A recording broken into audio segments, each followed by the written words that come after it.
ഇവിടെ എന്താണാവോ?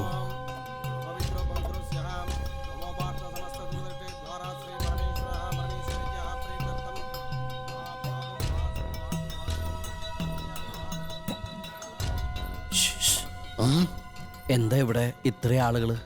നിന്നെ കൊല്ലാൻ. ഇത്രയും പേരും എന്നെ കൊല്ലാൻ?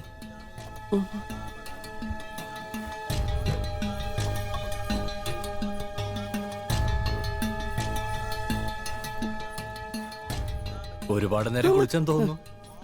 ഞാൻ നന്നായിട്ട് തേച്ചൊരച്ച് കുളിക്കും. കാക്കക്കുളി എനിക്ക് പതിവില്ല. അല്ല, എന്താ ഇവിടെ ഇങ്ങനെ ആൾക്കൂട്ടം? ഇന്ന് ഞങ്ങളുടെ ചെറിയ മാമ മരിച്ച ദിവസാ. എപ്പോ മരിച്ചു? 30 വർഷങ്ങൾക്ക് മുമ്പ് കൊല്ലപ്പെട്ടതാ. ആരെ കൊന്നേ? അയൽ ഗ്രാമത്തിലെ ഗ്രാമത്തലവൻ വീരഭദ്രൻ. ശത്രുവിനെ കൊന്ന് മരിച്ച ധീരനാ ഞങ്ങളുടെ ചെറിയ മാമൻ. ഈ ദിവസം ഇവിടെ വലിയ പൂജയും ബലികർമ്മങ്ങളും ഒക്കെ നടക്കും. ചെറിയ മാമൻ ആത്മശാന്തി കിട്ടണമെങ്കിൽ ശത്രുവിന്റെ ജീവിച്ചിരിക്കുന്ന മകൻ കൊല്ലപ്പെടണം എന്നാ പ്രശ്നവിധി. അയ്യോ, എന്തേ? അല്ല, അയ്യോ ഭയങ്കര അല്ലേ? അതെ അതെ. ചെന്ന് ചെറിയ മാമയുടെ ആത്മശാന്തിക്ക് വേണ്ടി പ്രാർത്ഥിച്ചിട്ട് വാ. അല്ല, അതിന് ഞാൻ ഈ കുടുംബത്തിലെ അംഗമല്ലല്ലോ. ഉടനെ അംഗം ആകുമല്ലോ.